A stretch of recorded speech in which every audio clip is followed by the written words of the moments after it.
What's up, YouTube? We're back with another video. Hit the subscribe button if you're new. It's All Pro Sports Talk, the home of sports talk. Let's get straight into this thing. Preview and prediction. Pittsburgh Steelers going against the New York Jets. The return of Zach Wilson. And can the Pittsburgh Steelers offense finally do something besides be anemic? I'm going to start the New York Jets, man. You lost your last game against the Cincinnati Bengals. It looked a little muddy after you just had a comeback victory against the Cleveland Browns. And that's when Joe Flacco looked really good. As I record this video, all signs look like Zach Wilson will be able to play. So that's what we're going off of, okay? So Zach Wilson is able to play. It's a return to him. It's his first game of the season after suffering a knee injury in the preseason. Keys to victory for the New York Jets, man. Keep Zach Wilson upright and do not target the secondary of the Pittsburgh Steelers. I say it again. Keep Zach Wilson upright. With guys like Cameron Hayward, Tyson Alawu, and even Alex Highsmith on this team, and that being their primary pass rushers, even without TJ Watt, it can still cause some hell for Zach Wilson. You want to keep him upright. You also want to try to run the football against this team. The Pittsburgh Steelers defense, when it comes to run defense, has been very up and down. Obviously, they got ran on by the Cleveland Browns, but the Cleveland Browns has a significantly better offensive line than the New York Jets. But you can still try to run the football with guys like Breece Hall on this team. So try to run the football with Breece Hall and also get him going in the receiving game as well. And it can open up things for guys like Corey Davis, Elijah Moore, and your first round pick, #1 wide receiver in this team right now, Garrett Wilson. You want to get Zach Wilson comfortable. It's his first game back. You want him to play patient. You want him to be in the pocket. You want him to be comfortable. I don't want to see Zach Wilson around here running around doing all those crazy throws that we know that he can sometimes make. But when that happens, that's when a lot of turnovers happen. Take care of the football. This is the Pittsburgh Steelers defense that is very good, that's very elite. With guys like Micah Fitzpatrick at the safety position, they will get you. They will try to get you. That's what I said. Do not target the secondary.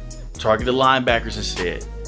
Miles Jack is an excellent run-stopping linebacker. In pass coverage, he's very lackluster.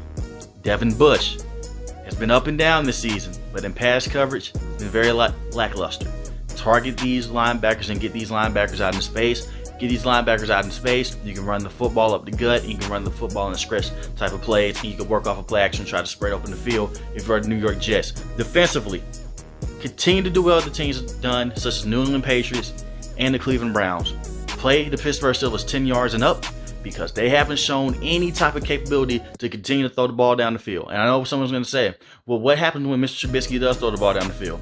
Doesn't matter much. He just can't get it there. Play these guys 10 yards up and play the short yardage distance and try to get them off the field as soon as possible. And keep Najee Harris in check. Watch out for the right side of the offensive line, because that's the best side of the offensive line for the Pittsburgh Steelers. So try not to blitz on that right side. Instead, blitz off that left side. You blitz off that left side, those are where the weaker linemen are, especially in run blocking.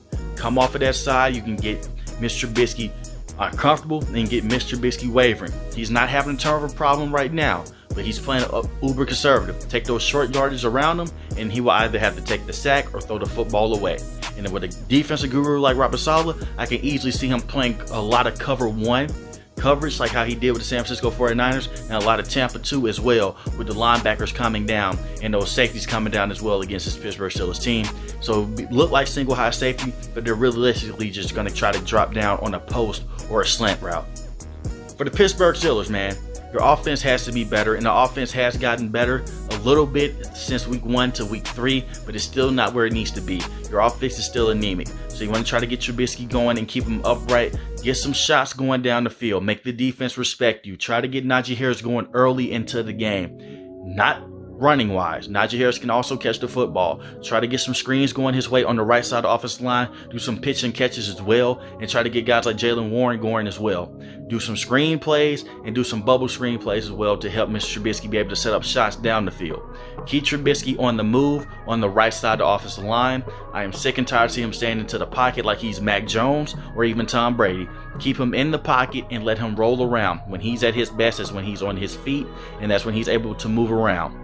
Defensive wise for the Pittsburgh Steelers, blitz the hell out of Zach Wilson as much as possible. You have Micah Fitzpatrick. They do have some offensive weapons on this team that can cause some problems, but they're still young. They're still unproven. You want to try to get Zach Wilson to make as many mistakes as possible as he's coming off that leg injury. Guys like Cameron Hayward and Alex Highsmith will be a very, very essential part of this game plan, because as many times you can get back there and harass him, that's when those turnovers can start to happen for Zach Wilson. That's when he wants to try to get out the pocket, and that's when he gets happy feet. He's a very impatient quarterback, so you can play a lot of cover 1 to cover 2 on him, especially the cover 2. That's what he's going to struggle with the most, for the simple fact that you can get some linebackers out there going, you can get some other guys in certain positions to where Zach Wilson's like, okay, I thought he was open, but Mika Fitzpatrick came down and he took the ball from me. I do have the Pittsburgh Steelers winning this game, but I have them winning it in ugly fashion. I have the Pittsburgh Steelers winning this game 24-14.